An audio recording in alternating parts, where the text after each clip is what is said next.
Salam sejahtera bagi kita semua. Berjumpa lagi dengan saya di channel Penabur Benih. Saudara yang dikasih Tuhan, kita akan kembali mendengarkan kesaksian seorang murtadin di mana ia percaya kepada Yesus Kristus sebagai Tuhan dan Juru Selamat dalam kehidupannya. Dan juga ia menceritakan pengalaman yang luar biasa di mana ia benar-benar menjadi muslimah yang fanatik dan juga ia taat pada aturan agama, tetapi ia memutuskan untuk menjadi pengikut Tuhan Yesus. Karena itu, mari kita menyimak dulu video kesaksian berikut ini.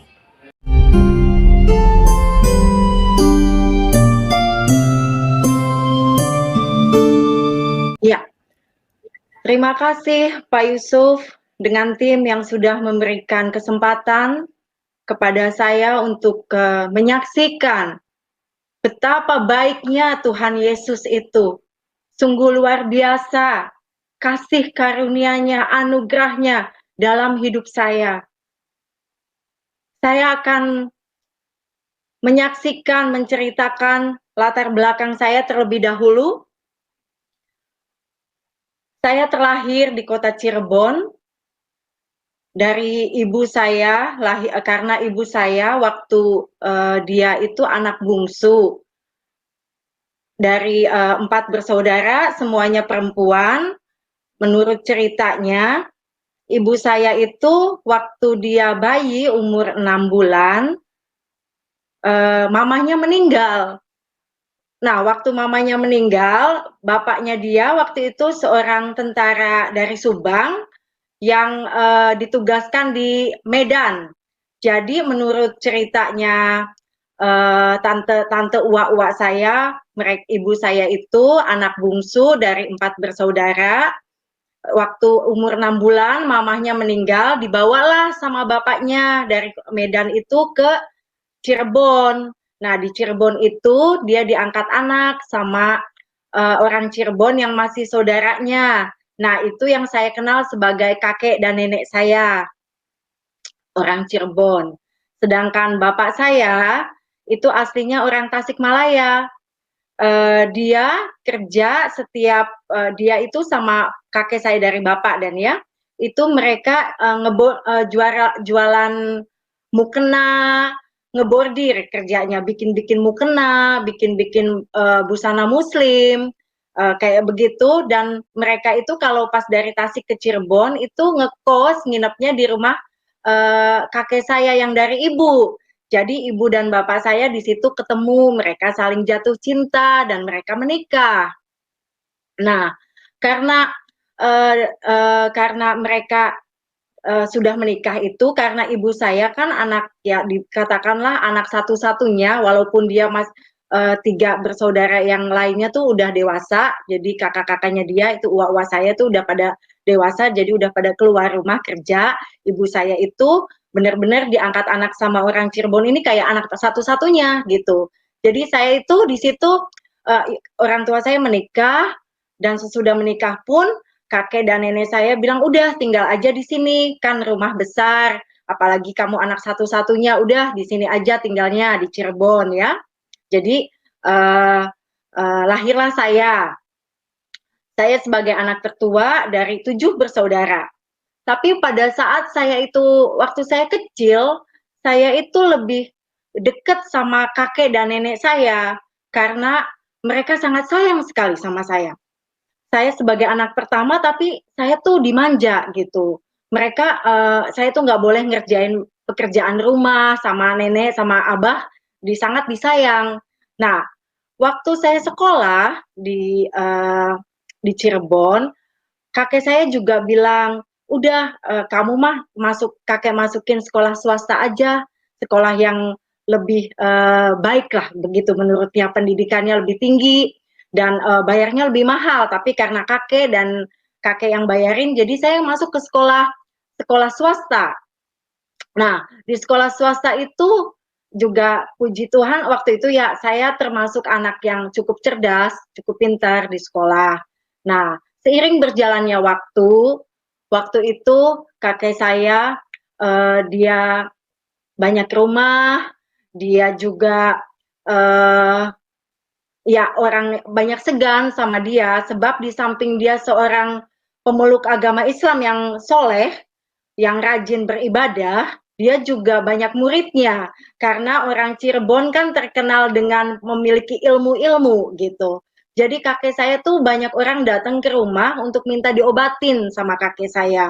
Jadi dia tuh jadi panutan juga gitu ya.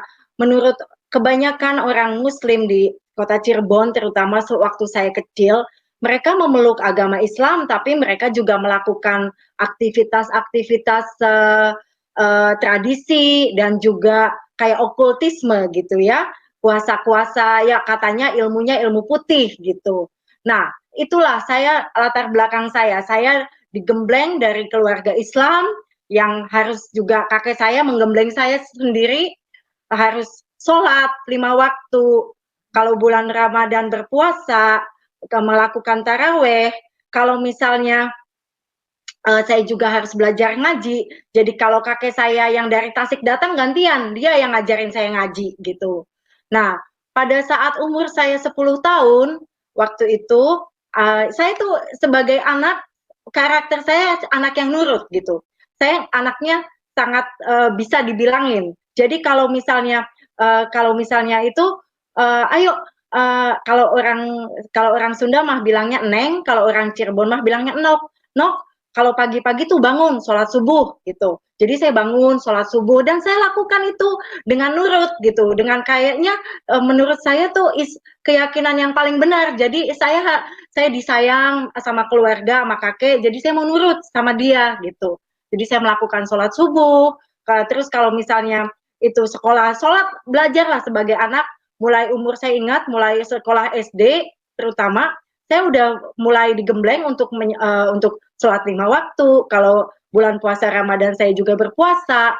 Kalau misal melakukan taraweh. Nah, terus juga kalau misalnya saya ada perlombaan di sekolah, saya selalu bilang sama Abah, Abah, saya besok ada perlombaan ke sekolah atau ada ulangan. Abah selalu bilang, ya udah nanti malam kamu sholat tahajud ya, gitu. Kamu minta supaya kamu menang dan itu juga saya lakukan. Dan saya pernah juara matematika di satu SD Kota Madia Cirebon waktu itu. Nah, umur 10 tahun, saking saya tuh anaknya pengen ngebanggain orang tua, pengen ngebanggain keluarga, saya tuh seneng belajar gitu. Nah, terus umur 10 tahun, saya juga sering dari SD itu kalau misalnya uh, mulai sholat maghrib sampai sholat isya, saya adanya di masjid gitu. Terus sudah itu diadakanlah perlombaan MTQ waktu itu. Umur 10-11 tahun saya menang juara MTQ. Nah, saya tuh bangga, aduh jadi orang Islam bangga banget karena waktu itu saya pikir yang paling agama yang paling benar, sholat, amal, ibadah. Nah, terus kalau saya melihat orang Kristen, saya mikir kok mereka ibadahnya cuma 1 minggu sekali, cuma hari Minggu, enak ini banget ya, kok apa tuh namanya enak banget kayaknya mesti cuma 1 minggu sekali aja, wah pasti itu sih nggak masuk surga begitu. Saya punya pemikiran kepada orang Kristen dan saya tuh paling paling nggak suka sama orang Kristen karena saya cuma pikir udah ibadahnya cuma seminggu sekali, cuma nyanyi-nyanyi, pakai pakaian bagus lagi, wah kafir gitu kan. Nah, itulah background. Jadi saya punya masa kecil sampai umur kira-kira 10-11 tahun. Dengan berjalannya waktu, saya tidak menyadari bahwa saya tuh anak paling tua dengan adik-adik yang banyak. Tapi karena orang tua saya tinggal di opa oma saya, jadi kakek abah sama emak, jadi keadaan ekonomi sangat terbantu gitu. Walaupun sebetulnya bapak saya itu kerjanya kan ngegambar sama bikin bordiran dan dia kerja dari muda sampai dia tutup usia itu dia kerja di Arab di kota Cirebon di kampung Arab. Dia tuh pergaulannya sama orang Arab semuanya bapak saya. Nah,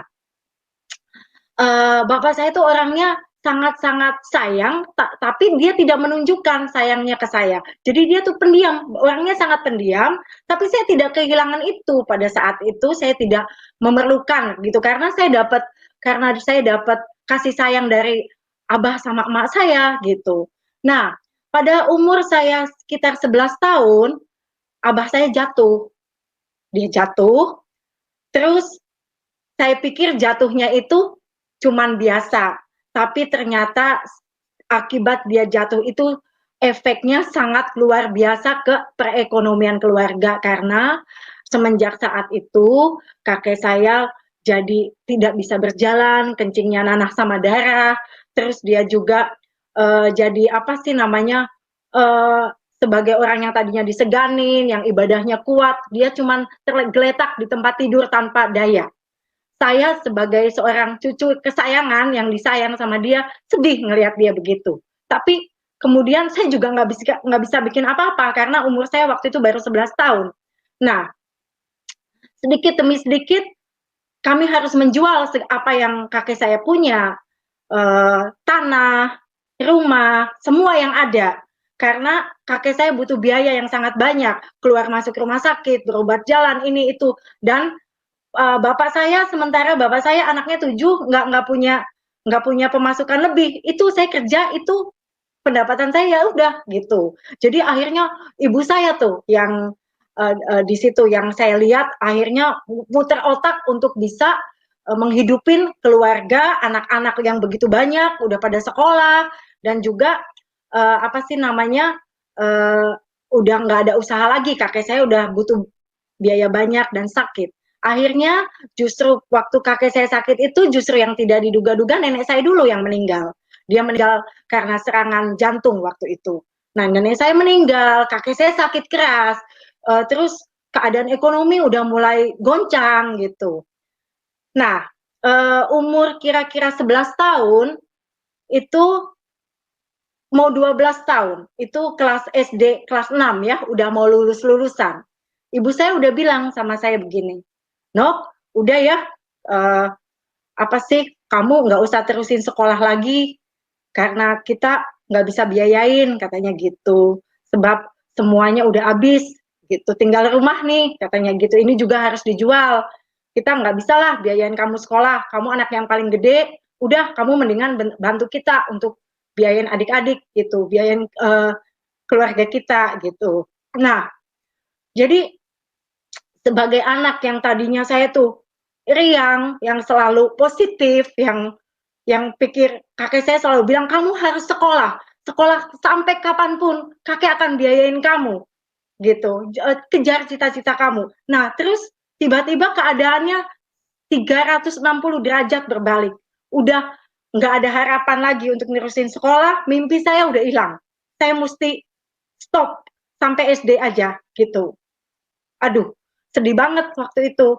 Cita-cita saya pikir, aduh mau kerja apa? Cuman ijazahnya cuma SD gitu kan. Udah pupuslah harapan saya untuk nerusin sekolah atau untuk ngejar cita-cita saya waktu itu. Nah, terus kemudian saya punya wali kelas. Wali kelasnya itu ya masih bujangan. Jadi waktu itu dia keponakannya yang punya sekolahan waktu itu. Nah, wali kelasnya ini mungkin lihat saya tuh nilainya bagus gitu. Terus dia bilang ke saya, Aisyah kenapa kamu nggak terusin sekolahnya? Saya bilang, Pak, nggak bisa, ibu saya butuh saya untuk tolongin keluarga. Udah nanti saya ngomong ke orang tua kamu ya, supaya kamu nanti diterusin sekolahnya, saya yang bayarin, semuanya saya bayar, katanya gitu. Terus saya bilang, ya Bapak coba aja ke orang tua saya, tapi saya sih nggak enak. Nah, akhirnya dia datang ke orang tua saya tuh waktu itu udah mau lulus, udah mau lulusan gitu SD, umur 12 tahun. Si guru saya ini datang ke orang tua saya, dia minta katanya, udah Bu, kasihan si Aisyah tuh diterusin aja sekolahnya, dia punya name bagus, dia tuh bisa lah ngelanjutin sekolah, kasihan kalau dia nggak diterusin, katanya gitu. Terus ibu saya akhirnya pikir-pikir, kalau bapak saya nih orangnya nurut aja sama ibu, yang penting dia mah ibadah, sholat, ibadah aja, kalau urusan anak apa semuanya diserahin ke ibu saya. Nah, ibu saya akhirnya bilang, ya udah deh, kalau bapak mau biayain anak saya silakan, katanya gitu, sekolahin. Nah, di sekolah, jadi akhirnya saya senang tuh. Aduh, semangat lagi. Saya mau bisa sekolah lagi, dilanjutin ke SMP gitu kan, termasuk SMP favorit juga waktu itu di kota Cirebon. Nah, saya dilanjutin ke sekolah SMP, tapi kemudian saya dengar selentingan orang juga, ibu saya juga bilang, kayaknya si bapak yang sekolahin kamu tuh seneng ya sama kamu gitu. Apakah kamu mau nanti terus sekolah ditungguin nanti sama dia, nanti bakal mungkin dinikahin sama dia. Jadi saya juga masih muda kan, umur saya waktu itu 12 tahun. Jadi saya pikir, aduh mendingan gimana atau terus Miminya bilang juga, udah deh mendingan putus sekolah aja, Mimi butuh kamu banget, katanya gitu. Mimi, tolongin Mimi aja, udah adik-adik begitu banyak kebutuhannya. Akhirnya sekolah saya cuma sampai SMP kelas 2, tidak lulus, tidak diteruskan. Karena ibu saya udah mendorong saya untuk cepetlah, udah kelarin apa sih namanya keluar aja dari sekolah gitu. Nah, akhirnya saya keluar sekolah umur 14 tahun. eh, nggak punya ijazah SMP, jadi cuma ijazah SD. Terus saya bilang, mau kerja apa gitu. Nah, waktu itu saya sempat kerja di toko obat, dimasukin kerja ke toko obat. Nah, kerja di toko obat, seneng sih, gajinya nggak gitu banyak. Cuman saya sedih, karena di seberang toko obat itu ada toko pakaian seragam. Anak-anak kalau itu suka pada beli seragam, saya suka sedih. Saya bilang, aduh, nggak enak ah gitu. Terus malu juga gitu, karena saya nggak bisa terusin sekolah saya gitu. Nah, akhirnya saya untuk karena kebutuhan ekonomi yang begitu mendesak, ibu saya masukin saya kenalin saya ke orang yang saya juga waktu itu saya kenal tetangga jauh. Waktu itu ibu saya bilang, udah kamu mendingan ikut aja sama ibu itu, dia kerja di biliar katanya gitu. Uh, Terus ngapain kerja di biliar nih?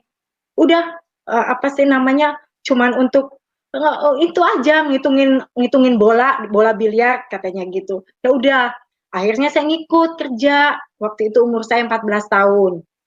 Kerja saya tuh di biliar di situ.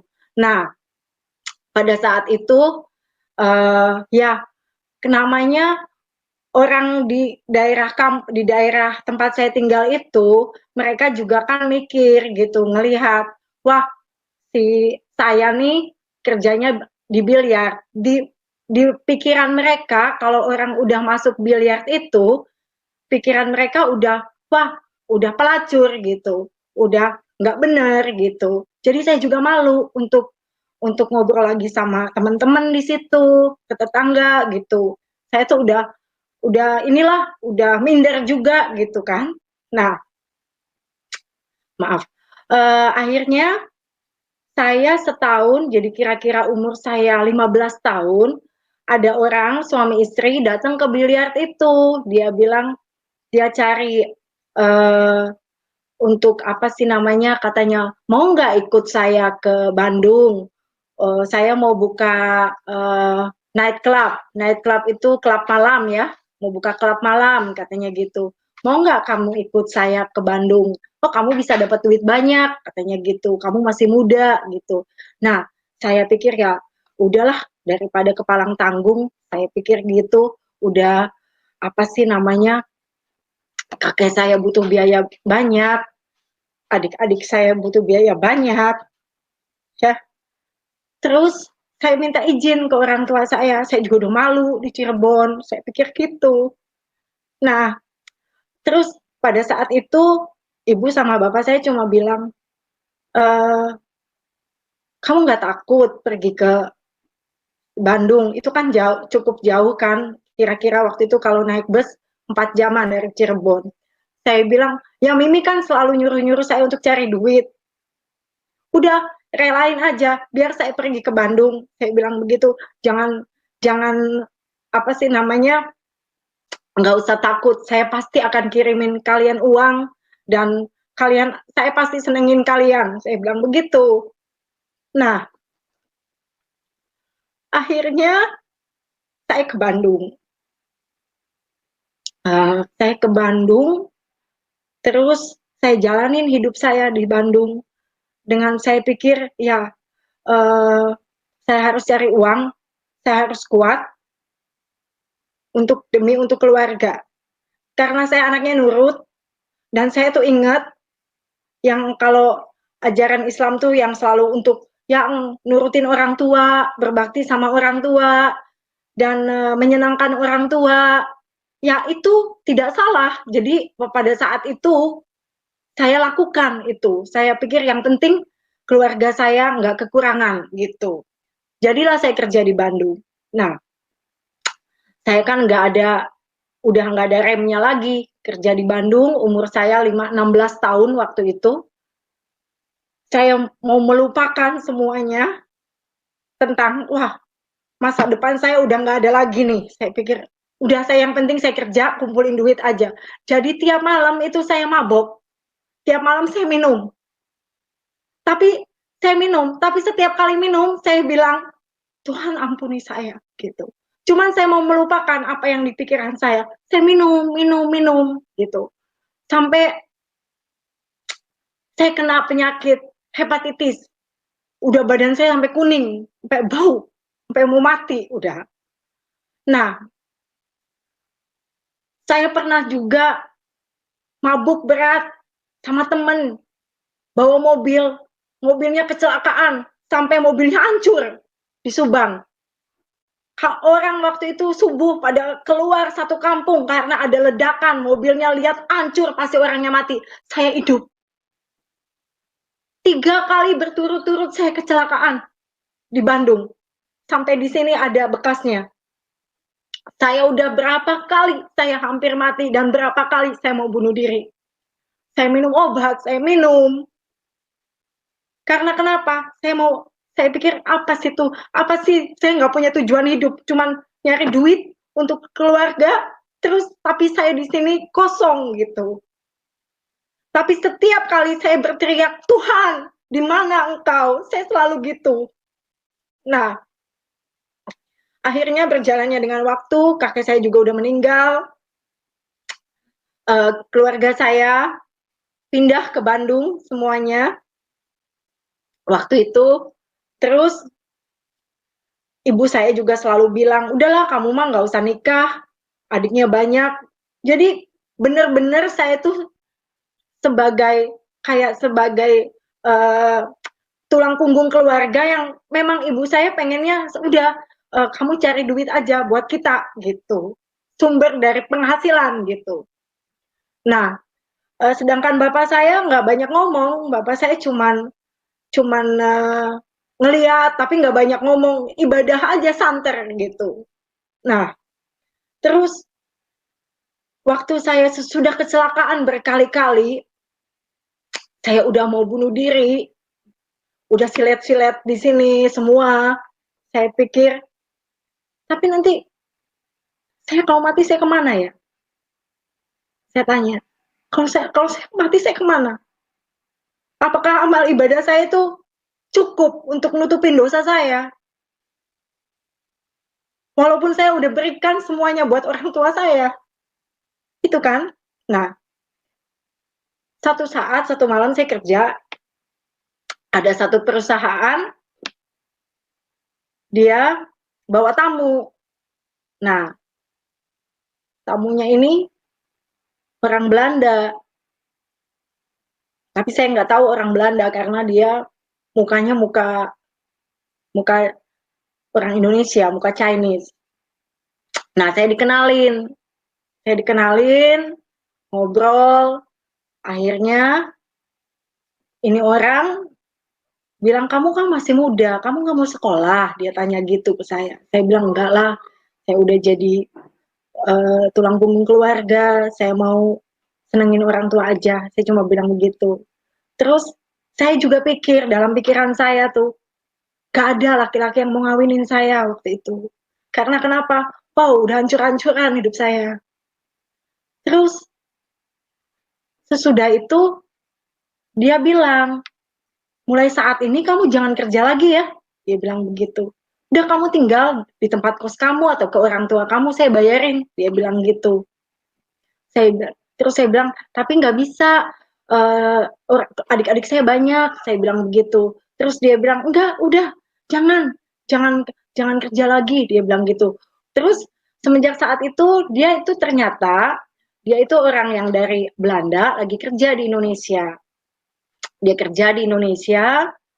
Nah, waktu dia kerja di Indonesia itu dia ketemu, jadi kita ketemu gitu. Kalau misalnya dia lagi bikin pakaian di pabrik kan, nah semenjak saat pertemuan itu dengan dia, saya nggak boleh kerja lagi. Dia kasih saya uang jaminan untuk keluarga saya, terus dia tanya sama saya, mau nggak kamu nikah jadi istri saya? Terus saya bilang, beneran nih ada orang mau nikahin saya gitu kan.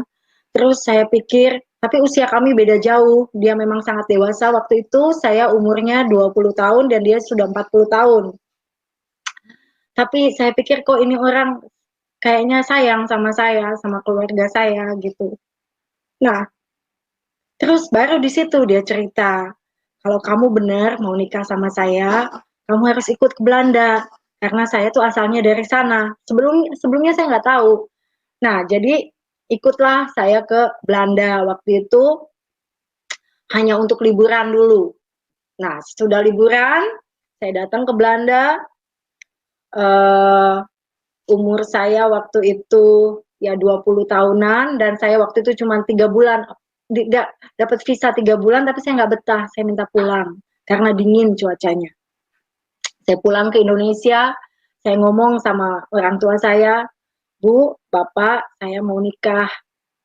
Saya mau ikut sama Theo, suami saya namanya Theo, ke Belanda. Terus ibu bapak saya bilang, ibu saya terutama yang bilang, pikirkanlah baik-baik kalau kamu mau nikah sama dia. Karena dia itu agamanya Kristen. Karena memang dia agamanya Kristen. Orang tuanya, mami mertua saya itu orang Manado. Mereka memang dari keturunan Kristen gitu. Terus lebih baik jangan, katanya gitu. Tapi saya bilang, ini hidup saya mesti saya mau sekarang mau pikirin hidup saya, mau pilih hidup saya. Ya akhirnya ibu saya, orang tua saya nggak setuju. Orang tua saya nggak setuju, jadi uh, Theo yang suami saya ini, dia nyusul saya ke Indonesia, dia bawa saya ke Belanda. Saya ke Belanda tanpa disetujui orang tua saya. Orang tua saya nggak mau saya nikah sama suami saya ini gitu, karena menurut dia perbedaan umur dan juga saya tahu ibu saya akan kehilangan income, nggak kehilangan keuangan gitu. Sedangkan saya sekarang saya pikir ya udah, yang penting saya sekarang harus juga mikirin masa depan saya gitu. Saya akhirnya ikut ke Belanda. Berjalannya dengan waktu, saya juga ngomong sama Theo, sama suami saya ini. Saya bilang saya mau nikah sama kamu, tapi saya nggak mau masuk Kristen. Terus si Theo-nya juga bilang sama saya, oke, kalau kamu nggak mau masuk Kristen, saya juga nggak mau masuk Islam. Jadi kita nikah ke catatan sipil aja, gitu. Agama kita masing-masing ya, dia bilang begitu. Jadi kami menikah di catatan sipil di Belanda dengan agama kami masing-masing. Dia Kristen, saya Islam, gitu. Nah, saya masih waktu itu tahun 94 saya ke Belanda pertama kali. Nah, tahun 96 saya menikah di Belanda. Tahun 96 kami menikah, terus saya mulai, ya saya nggak banyak teman di sini, saya nggak ada saudara di sini. Saya juga waktu itu masih tinggal di mertua dan cuaca yang dingin, bahasa yang tidak dimengerti, semuanya serba baru buat saya. Dan itu satu pergumulan. Yang lain lagi karena saya pun udah ya kalau kontak ke Indonesia mereka juga sepertinya sangat dingin gitu. Nah, akhirnya saya waktu itu sangat terpuruk. Saya bilang, aduh saya nggak tahu mau gimana. Karena keadaan yang begitu serba baru, situasi yang baru di Belanda juga, dan saya tuh orangnya sangat dekat dengan famili saya gitu. Dengan keluarga saya di Indonesia saya sangat dekat. Dan jadi oh ya saya akan kembali sedikit waktu saya di Bandung, saya itu waktu itu keluarga saya masih tinggal di Cirebon. ibu saya bilang, "No, coba ke itu dulu, ke perkawinannya Ceyuli," katanya gitu. Ceyuli itu sepupu saya, Yuli namanya. Sepupu saya di Cirebon. Waktu kami kecil di Cirebon, kami tuh sangat dekat. Saya tuh anggap dia sebagai kakak saya. Mamanya dia sama ibu saya tuh kakak adik. Nah, Yuli ini sama saya tuh selalu sama-sama dari kecil. Dibeliin baju sama, dijahitin baju sama gitu. Kita ke masjid sama-sama, ngaji sama-sama gitu. Terus kita sangat dekat hubungan kita. Nah, waktu saya dengar dia menikah, karena waktu saya ke Bandung, saya udah nggak ada kontak lagi. Waktu dia dewasa, saya dewasa, kontak kami agak agak renggang karena saya juga harus mikirkan kehidupan orang tua saya, keluarga adik-adik saya mesti bantu gitu. Akhirnya saya dengar dari ibu saya, Yuli nikah, katanya kamu ke pernikahannya Yuli ya, datang dari Bandung. Oke, saya datang ke Cirebon. Nah, waktu saya datang ke Cirebon ke pernikahannya Yuli itu, saya kecewa sama Yuli karena Yulinya waktu itu menikah dengan orang Kristen dan dia sudah masuk Kristen waktu itu. Jadi saya sempat marah, saya sempat kecewa sama dia. Saya sampai bilang, emang dikasih apa sih sampai masuk Kristen? Emang emang dijanjiin apa sih sampai masuk Kristen? Kan kita dulu pernah janji, kalau apapun yang terjadi iman kita tetap kuat. Saya bilang begitu sama dia. Terus Yuli cuma bilang, kamu nggak ngerti, Cica doain kamu, katanya gitu. Udah deh, saya abis itu saya pulang lagi ke Bandung, saya nggak ada kontak lagi tuh sama dia. Dan kalau misalnya itu juga saya bilang sama ibu saya, udahlah jangan kontak-kontak lagi, udah pada jadi Kristen. Saya bilang begitu. Nah, kembali saya di Belanda. Waktu di Belanda keadaan saya sangat sangat tidak tidak uh, saya tidak bahagia waktu itu. Karena saya kangen sama keluarga saya juga, pengen pulang juga gitu. Nah, waktu itu saya hamil anak saya yang pertama. Pergaulan saya di sini cari orang Islam. Di Belanda juga saya cari orang Islam waktu itu pergaulan saya. Terus saya dikasih Al-Quran waktu itu. Waktu itu suami saya masih punya restoran, ada yang kerja di dapur, Ibu Suci namanya, saya masih ingat. Bu, punya Al-Quran nggak? Saya bilang gitu. Ada, katanya mau. Ya udah sini mau, saya bilang gitu. Saya baca Al-Quran. Saya baca Al-Quran, saya pikir saya mau tenang nih. Kalau baca Al-Quran mungkin jadi tenang, saya bilang begitu. Saya pikir begitu. Nah, saya bawa Al-Qurannya dari si ibu itu. Nah, saya masuk ke kamar tidur saya. Di kamar tidur saya ada Alkitab ibu mertua saya. Terus saya lihat Alkitab, lihat Al-Quran. Saya bilang, saya mau baca ini Alkitab, saya gitu. Karena kalau Al-Quran tulisannya Arab, tapi di bawahnya ada artinya kan. Nah, saya baca Alkitab. Saya buka kitab Kejadian. Saya buka kitab Kejadian di bagian di mana yang pada saat itu Tuhan menjadikan langit dan bumi, terus ada Adam, ada Eva ya. Terus tiba-tiba waktu itu saya ingat banget ke kitab Kejadian tentang Abraham. Di situ saya membaca Abraham membawa Ishak untuk dikorbankan. Saya kaget.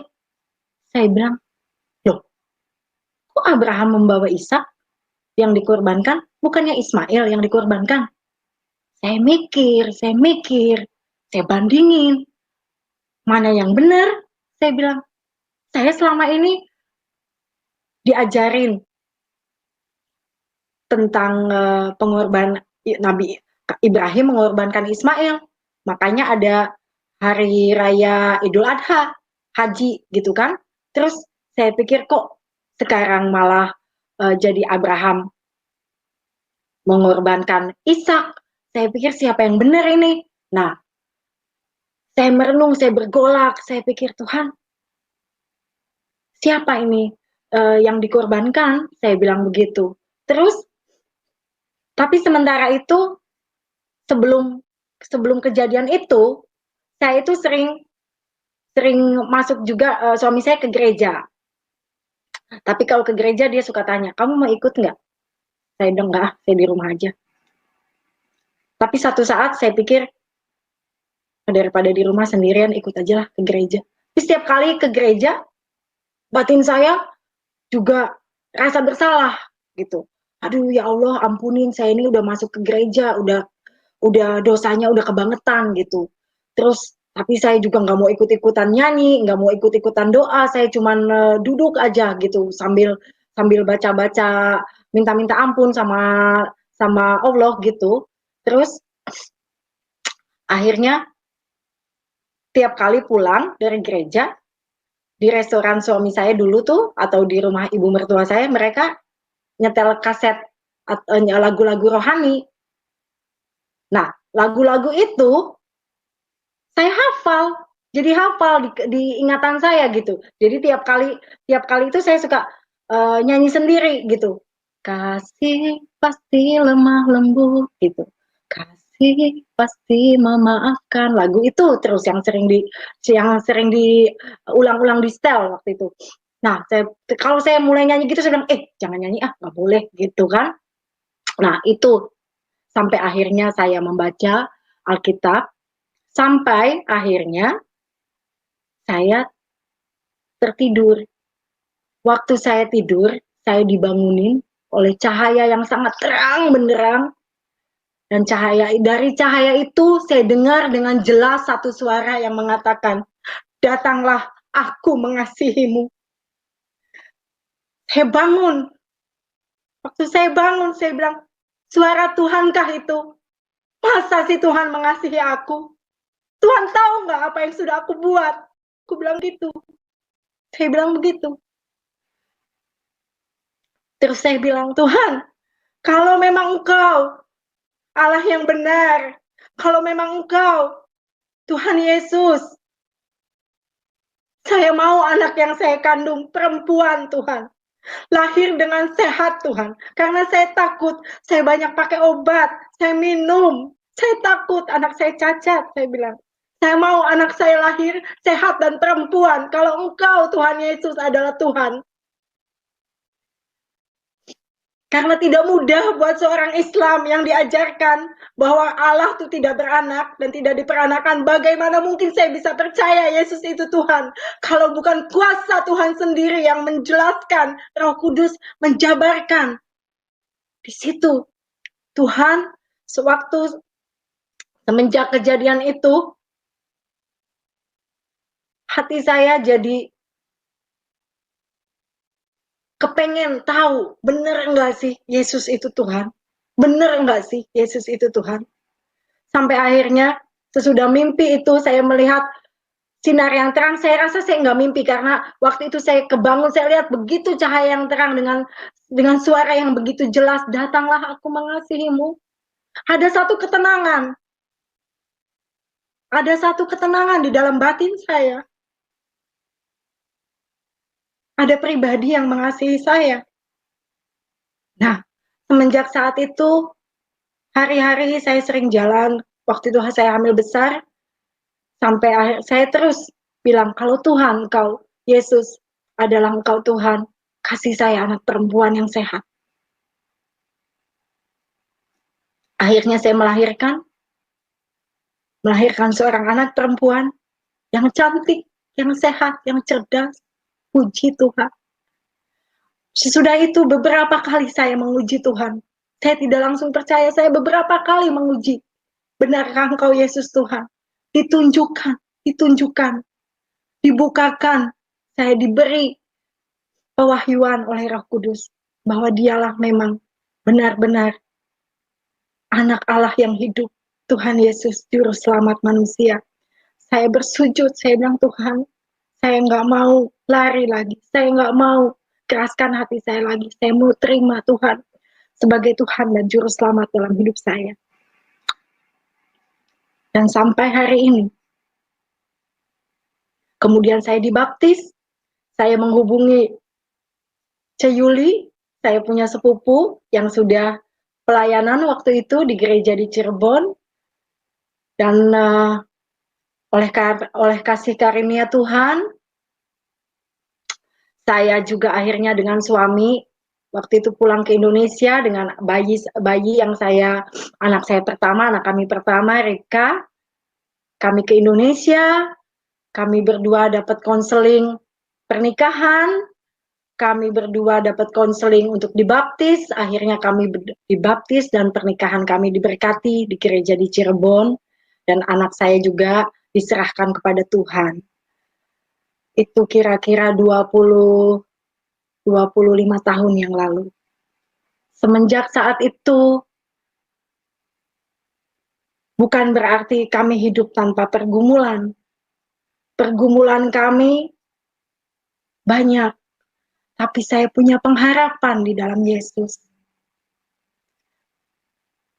Semenjak itu, saya mau lebih kenal lagi dengan Tuhan, Yesus yang hidup, bertumbuh dalam iman saya, dan jadi berkat. Dan akhirnya, saya mengucap syukur, walaupun di tahun-tahun pertama sangat sulit untuk mengatakan kepada orang tua saya, karena semenjak waktu saya masuk Kristen, kalau saya pulang ke Indonesia, bapak saya tuh nggak mau nemuin saya. Kalau misalnya ada, kan karena kita juga banyak teman di Cirebon tuh orang-orang Kristen, jadi saya suka ngundang mereka ke rumah untuk doa gitu. Dan kalau itu bapak saya udah nggak mau ketemu tuh, bapak saya udah pergi aja tanpa pamit ke kita, dia pergi ke Tasik, ke kampung halamannya. Nah, sedangkan saya kan sama suami dengan anak-anak kalau ke Indonesia kan paling untuk 4 minggu. Jadi saya pikir kok saya manggil bapak saya tuh AA. Kok AA tega ya? Ketemu saya nggak setiap tahun. Saya pulang cuma 4 hari, 4 minggu. Tapi kalau kalau apa ada teman-teman saya orang gereja datang tuh dia nggak mau ketemuin saya tuh bener-bener ngambek gitu. Kok tega? Saya pikir nggak mau sampai segitunya gitu, nggak mau lihat saya.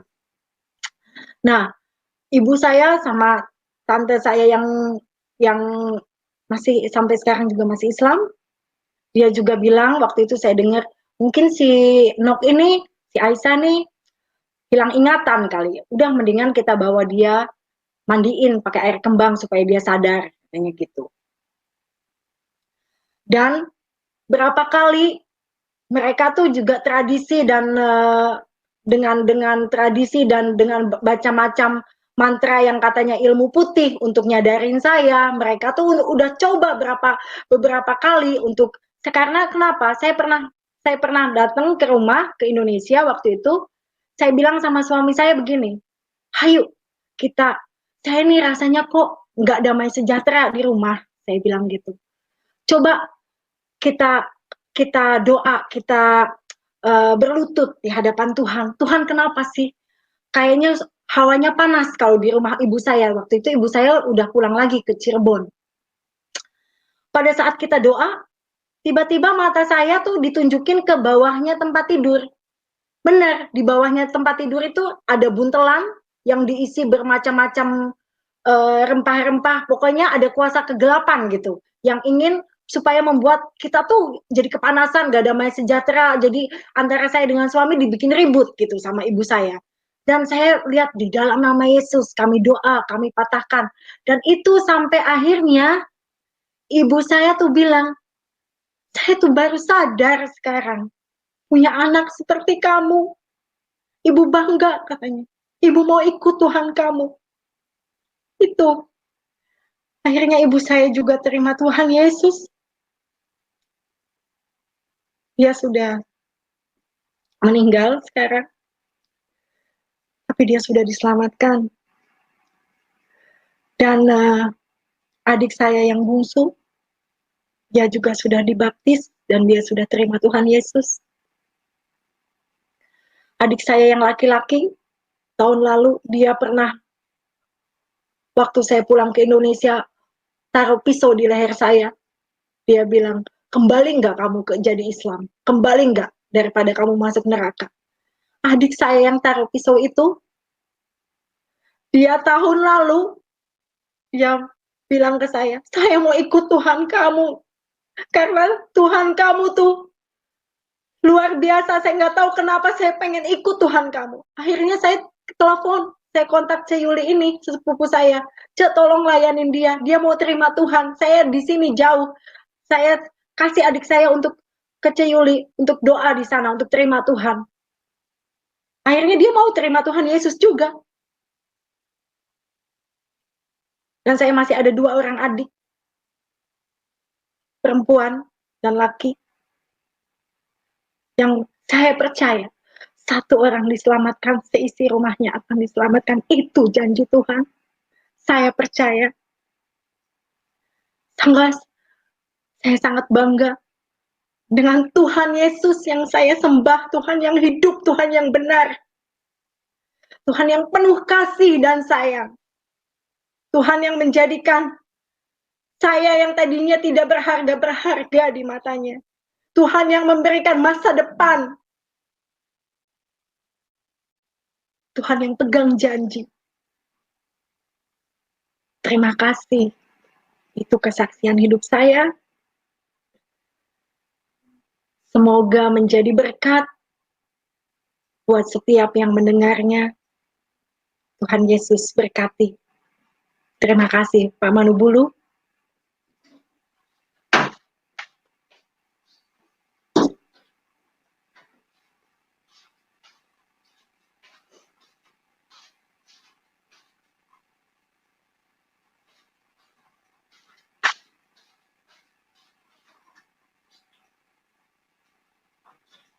Pak Manubulu, saya serahkan ke Bapak ya.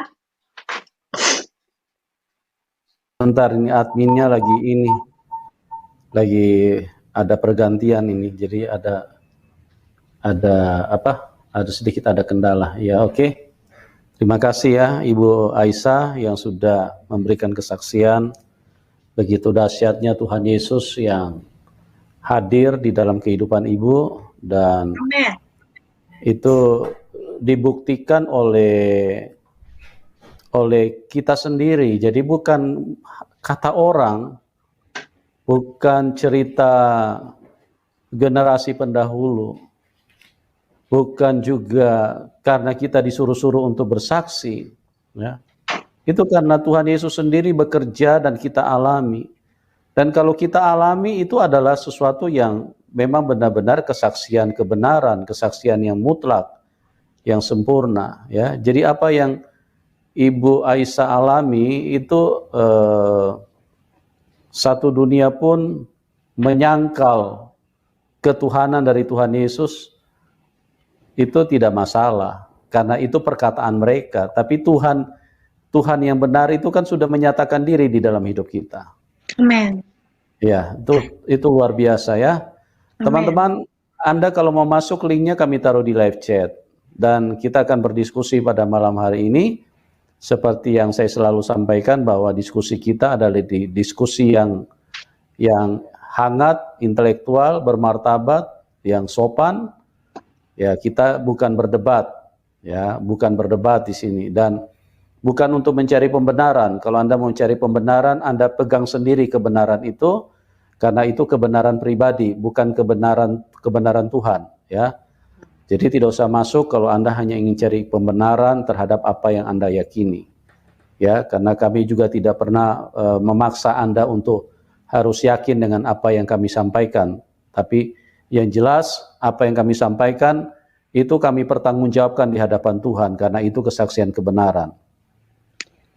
Oke, dan setiap penelpon saya kasih waktu 5 menit supaya kita benar-benar bisa menjangkau lebih banyak, ya. Maksudnya lebih banyak penelpon, karena semuanya kita beri kesempatan yang sama untuk bisa berdiskusi, ya.